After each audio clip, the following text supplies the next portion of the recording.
धन्यवाद माननीय सभापति जी। माननीय सभापति जी, मैं अपने वक्तव्य को शुरू करने से पहले देश के सभी सशस्त्र सैनिकों को, विशेषकर वो सैनिक जिन्होंने देश की रक्षा के लिए, आंतरिक सुरक्षा के लिए, बाहरी रक्षा के लिए अपने जीवन की आहुति लगा दी, प्राणों की आहुति लगा दी और देश के लिए शहीद हुए हैं, सबसे पहले मैं उन शहीदों को नमन करता हूं अपनी ओर से और अपनी पार्टी और माननीय अखिलेश यादव जी की ओर से। सभापति जी, हमने बचपन से ही श्रद्धेय नेताजी का सानिध्य पाया और ये मेरा सौभाग्य है कि जब तक हम होश संभाले तब तक श्रद्धेय नेताजी देश के रक्षा मंत्री बन गए थे। हमारे परिवार में भी बहुत सारे सैनिक रहे। हमारे बड़े ताऊ जो श्रद्धेय नेताजी से बड़े थे वो खुद सेना में थे। सेना के लोगों का, पैरामिलिट्री फोर्सेस के लोगों का दर्द, एहसास, परेशानियां, मैं बड़ी जिम्मेदारी से कहता हूं सभापति जी, हम लोग जो देहातों से आए हुए हैं, किसानों के परिवारों से आए हुए, उनसे बेहतर कोई समझ नहीं सकता है। सभापति जी, अभी 2 दिन पहले नक्सलवाद पर चर्चा चल रही थी इसी सदन में। देश के गृह मंत्री जी कह रहे थे कि देश के अंदर नक्सलवाद खत्म किया है। मैं गृह मंत्री जी से जानना चाहता हूं, उस दिन भी थोड़ा सवाल किया था और बेहतर होता कि आज माननीय गृह मंत्री जी स्वयं होते। मैंने उस दिन भी कहा था, अरे गृह राज्य मंत्री जी हैं, स्वीकार हैं, लेकिन पूरा देश जानता है गृह मंत्री जी के फैसले से ही देश चल रहा है। यह बात पूरा देश जानता है, उसको हम नहीं दोहराना चाहते को। सभापति जी, जहां हम लोग इस बात के लिए फक्र महसूस कर रहे हैं, पूरा देश फक्र महसूस कर रहा है कि नक्सलवाद खत्म हुआ या खत्म होने की कगार पे है, तो बेहतर होता कि केंद्र की सरकार कुछ ऐसा कानून लाती इस सदन में कि जिनकी दम पर, जिनकी कुर्बानियों से, जिनके त्याग, तपस्या, बलिदानों से जो हमें नक्सलवाद खत्म करने का मौका मिला है, आज हम लोग कम से कम उनके लिए कुछ सुविधाएं बढ़ा रहे होते, उनके लिए कुछ सेवाओं में रियायत दे रहे होते, उनकी कहीं हम पे से लेके और तमाम चीजों को बढ़ा रहे होते, तो शायद पूरा सदन फक्र के साथ उस बिल को पास कर रहा होता। लेकिन सभापति जी, ये जो बिल लाया गया है, ये बिल जो केंद्रीय सशस्त्र पुलिस बल सामान्य प्रशासन विधेयक 2026, बहुत जिम्मेदारी से कह रहा हूं और ये बात सरकार के लोगों, माननीय मंत्री जी, मुझे लगता नहीं है कि आपने जिनके नाम से ये बिल ला रहे हो, प्रशासनिक सुधार की बात कर रहे हो, मुझे नहीं लगता है कि आपने कोई केंद्रीय आर्म पुलिस बल के अधिकारियों के डेलीगेशन से आप मिले हो। हम में से अधिकांश सांसद ऐसे हैं जिनके दरवाजों पर आके हमारे अधिकारी लोग अपना दर्द बता के गए। काश आपने इस बिल को, विधेयक को ड्राफ्ट करने से पहले उनके दर्द को सुना होता।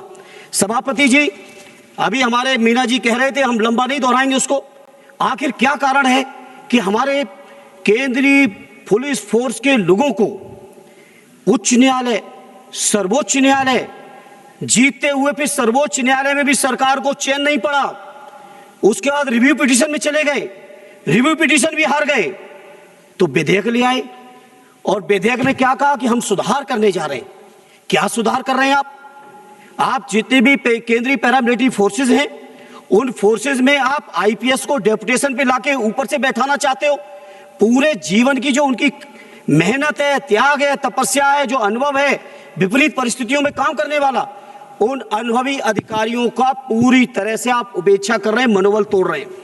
हमसे लोग मिले 23 मई 2025 के जो माननीय सर्वोच्च न्यायालय के फैसले को लेकर, 13,000 क्लास 1 के ऑफिसर हैं केंद्रीय फोर्सेस में, 10 लाख से ज्यादा हमारे जवान हैं, लेकिन दुर्भाग्य ये है कि जवानों को अपनी सुविधाओं के लिए न्यायालय की शरण में जाना पड़ रहा है। जहां हम इस फैसले की चर्चा कर रहे हैं, वहीं जनवरी 2023 में दिल्ली उच्च न्यायालय को एक फैसला देना पड़ा और दिल्ली उच्च न्यायालय ने एक फैसला दिया कि पूरे के पूरे पैरामिलिट्री फोर्सेस को, केंद्रीय आर्म फोर्सेस जो हैं, इनको ओल्ड पेंशन ओपीएस मिलनी चाहिए। सरकार बजाय इसके कि ओपीएस दे, सरकार सर्वोच्च न्यायालय में अपील में चली गई। अब सर्वोच्च न्यायालय से भी अगर ये जीतेंगे तो रिव्यू में जाइएगा, रिव्यू से भी जीत जाएंगे तो फिर से एक बिल ले आइएगा। हमने मान लिया कि आपका बहुमत है, लेकिन ये बहुमत देश की सेना का, देश के हमारे जो पैरामिलिट्री फोर्सेस हैं, केंद्रीय आर्म रिजर्व फोर्सेज हैं, उनका मनोबल गिराने के लिए बहुमत आपका काम कर रहा है। सभापति जी, सदैव नेताजी ने रक्षा मंत्री रहते हुए हमारे रक्षा मंत्रालय के जो हमारे सैनिक हैं उनके लिए तमाम सुविधाएं बढ़ाने की कोशिश की, तो अब क्या कर दिया आपने? हालांकि रक्षा मंत्री जी मौजूद नहीं है, लेकिन सरकार की सामूहिक जिम्मेदारी है। आपने हमारे रक्षा मंत्रालय के सैनिकों को पेंशन न देनी पड़े तो उसके लिए अग्निवीर की टेम्परेरी नौकरी ले आए। क्या कर रही है सरकार? क्या कर रही है सरकार? इस सरकार की जो नीयत है मैं समझ ही नहीं पा रहा हूं। आखिर हमारे CRPF, BSF, CISF, ITBT, SSB के जो हमारे लाखों जवान हैं, उन जवानों के मनोबल को क्यों गिरा रहे हो? क्या रखा है आईपीएस की सेंट्रलाइज ताकत देने में? क्या रखा है कि केवल गृह मंत्रालय ताकतवर हो जाए, बाकी देश के किसी मंत्रालय की ताकत बढ़े या घटे इस बात से कोई मतलब नहीं है सरकार को। इसलिए मैं इस मौके पर बहुत जिम्मेदारी से कहता हूं, ये बिल जो आया है, ये बिल देश के सशस्त्र सुरक्षा बलों का मनोबल गिराने के लिए आया है। और मैं गृह मंत्री जी जिम्मेदारी से कह रहा हूं, ये बात जो कह रहा हूं रिकॉर्ड में रहेगी हमेशा।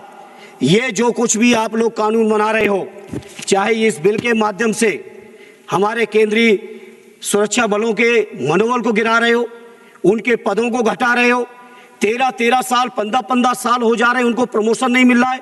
जितनी अवधि में आईपीएस लोगों को 3 से 4 प्रमोशन मिल रहे हैं, उतनी अवधि में हमारे पैरामिलिट्री फोर्सेस के अधिकारियों को 25-25 साल तक एक पदों पर पड़े हैं, कोई प्रमोशन नहीं मिल रहा है। और उसको कानूनी अमली जामा पहनाने के लिए जब हमारे सैनिक साथी, जब हमारे पुलिस के बल के लोग, केंद्रीय पुलिस बल के लोग न्यायालय से जीत जाते हैं, तो आप कानून ले आते हो।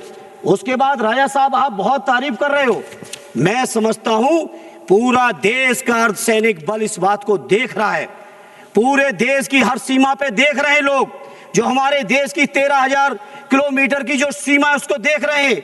नक्सलवाद के उस इलाके के में बैठे हमारे सैनिक देख रहे हैं, और वो इस बात को भी देख रहे हैं कि कौन कौन सांसद खड़े होके जब हमारा गला काटा जा रहा था तो उस गले काटने में तालियां बजाने का काम कर रहे थे, और कौन ऐसे साथी थे जो कम से कम कुछ कर पाए न कर पाए, संख्या की दृष्टि से भले ही हम कमजोर बने रहे, लेकिन हमारी पार्टी और हमारा विपक्ष पूरी तरह से हम अपने सैनिकों के साथ खड़े हुए, अपने जवानों के साथ खड़े हुए।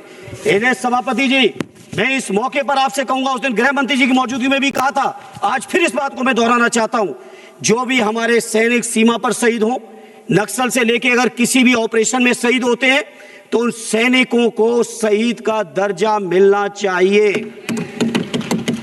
आप सोचिए, पुलवामा पे हमला हुआ, 19 का चुनाव चल रहा था, घड़ियालू आंसू बहा रहे थे, पूरे सत्ता पक्ष के लोग घड़ियालू आंसू बहा रहे थे। और उस घटना के बाद, सैनिकों की शहादत के बाद, बता दो एक भी आपने किसी सैनिक की कोई भी चीजों को बढ़ाने का काम किया हो? अगर टाइम कम हो जाएगा तो हमारे पीछे वाले साथी हमारे लिए टाइम छोड़ देंगे, कोई चिंता नहीं है, क्योंकि सभापति जी सत्ता पक्ष वालों से पूछ रहे हैं कितना देर बोलना है। एक बार कृपा करके विपक्ष वालों से भी पूछ लिया करिए, जिससे आपके प्रति भी सम्मान बढ़े विपक्ष के लोगों के बीच में। धर्मेंद्र जी बहुत वरिष्ठ हैं जी, धर्मेंद्र जी आप बहुत वरिष्ठ हैं, अभी तक तो मैंने टोका नहीं ये बात। अरे नहीं, ये बात आपने वो कान में सूचना जा रही थी, क्या मैंने उस पर मैंने सभापति जी अब ये टाइम तो मैं आप ही के कोटे में डालूंगा, पार्टी कोटे में नहीं। इसलिए सभापति जी, जैसे पुलवामा की घटना हुई, दंतेवाड़ा की हुई, और ऐसी एक घटना नहीं, चूंकि आप समय कम देंगे, नहीं घटना दर घटनाओं का व्यापक हमारे पास पूरा डिटेल है कि कैसे कैसे हमारे सैनिकों ने शहादत दी है। उन शहादत वाले सैनिकों को अगर हम फोर्स वाइज बात करेंगे सभापति जी, तो सीआरपीएफ के अब तक 2200 से ज्यादा जवान और उनके अधिकारियों ने शहादत दे दी है। बीएसएफ के 1900 से ज्यादा जवान और उनके अधिकारियों ने शहादत दी। आईटीबीपी के 600 से ज्यादा जवान उनके अधिकारियों ने शहादत दी। एसएसबी के और सीआईएसएफ के सैकड़ों जवानों ने शहादत दी। हमारे संसद भवन की रक्षा करने में शहादत दी, हमारे देश की सीमा की शहादत दी। लेकिन उस शहादत देने वालों को आखिर क्या दे रहे हो?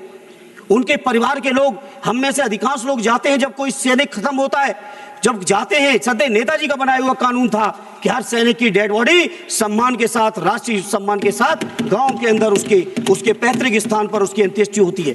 जहां हम लोग जाते हैं, परिवारों के लोग चिपक के रोते हैं और कहते हैं कि कम से कम हमारे परिवार का जवान शहीद हुआ है, इसको एक शहीद का दर्जा दे दो।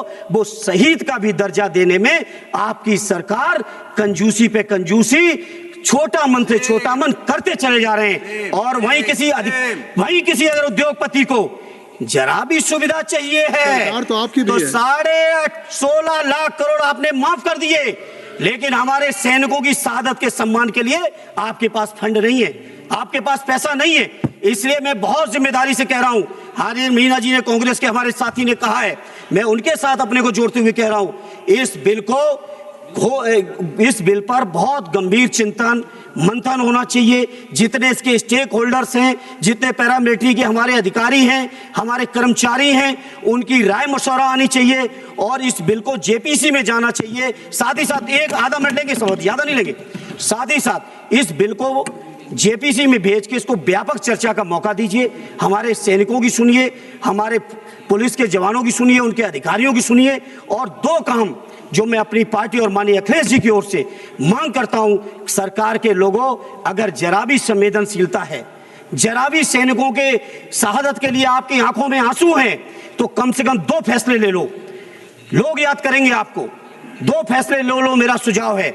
एक फैसला ले लीजिए, चाहे वो हमारे फौज का सैनिक शहीद हो, चाहे हमारे केंद्रीय आर्म पुलिस का नौजवान शहीद हो, सुरक्षा उसका, आप उसको हर हाल में शहीद को शहीद का दर्जा दीजिए। धन्यवाद। दूसरा एक लास्ट सुझाव है सभापति जी, कि हर हाल में जिस तरह से हमारे फौज के स्थायी जवानों के लिए ओपीएस लागू है, उस ओपीएस को कृपा करके हमारे इन केंद्रीय आर्म सुरक्षा बलों को भी ओपीएस दे दो।